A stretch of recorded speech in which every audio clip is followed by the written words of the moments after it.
est allé inaugurer la mine d'or de Tongon dans la sous-préfecture de Mbengue. Exploitée par la société sud-africaine Randgold, la mine d'or de Tongon est considérée comme la plus productive de l'Afrique de l'Ouest avec 9 tonnes par an. La mine a démarré sa production en octobre 2010. Le chef de l'État a dit sa volonté de développer l'industrie minière en Côte d'Ivoire afin d'en faire un pôle de développement. Le sous-sol ivoirien est doté d'une grande potentialité.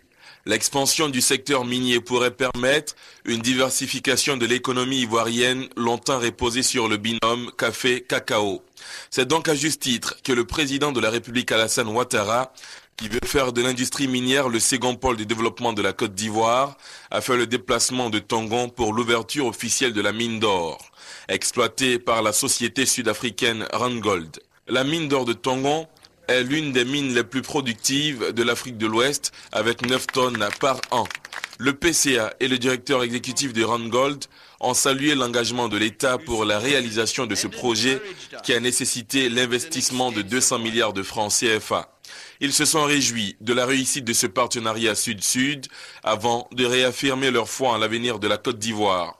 À la suite des premiers responsables de Randgold, le médiateur de la République, Ngolo Coulibaly, fils de la région, a indiqué que la mine d'or de Tongon est un élément de fierté pour le département de Korogo. Il a souhaité que toutes les dispositions soient prises pour la préservation de l'environnement.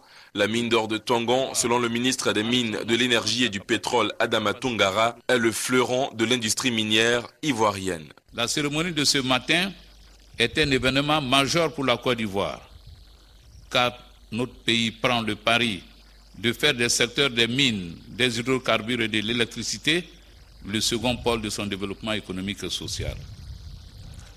Excellence, Monsieur le Président de la République, les énormes potentialités géologiques et minières dont dispose la Côte d'Ivoire et les perspectives prometteuses révélées par les résultats de nombreuses campagnes de prospection réalisées permettent d'affirmer que dans un futur très proche, nous procéderons à l'ouverture d'autres mines à l'image de celle-ci.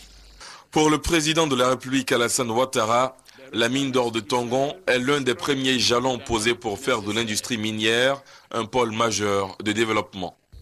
Notre pays dispose de ressources minières importantes, du fer, du manganèse, de l'or ou encore du nickel latérite, deuxième réserve mondiale. Cependant, certains de ces gisements restent à être mis en valeur. Leur mise en valeur procurerait ainsi à l'État des redevances, des impôts et des taxes. Elle représenterait également de très gros investissements et générerait des dizaines de milliers d'emplois. C'est pourquoi nous devons intensifier la recherche minière. C'est à 11h45 que le chef de l'État est arrivé lundi à Tongon. Un détachement de la 4e région militaire sous le commandement du chef de bataillon de la compagnie territoriale de Korogo lui a rendu les honneurs militaires. Avant Tongon, le président de la République a marqué un arrêt à l'aéroport de Korogo. Au cours de cette brève escale, le chef de l'État a eu droit à un accueil populaire et pour cause, depuis son accession à la magistrature suprême, c'est la première fois qu'il a foulé le sol de la cité du Poro. L'occasion pour le président de la République d'appeler tout le monde à la paix et à la réconciliation.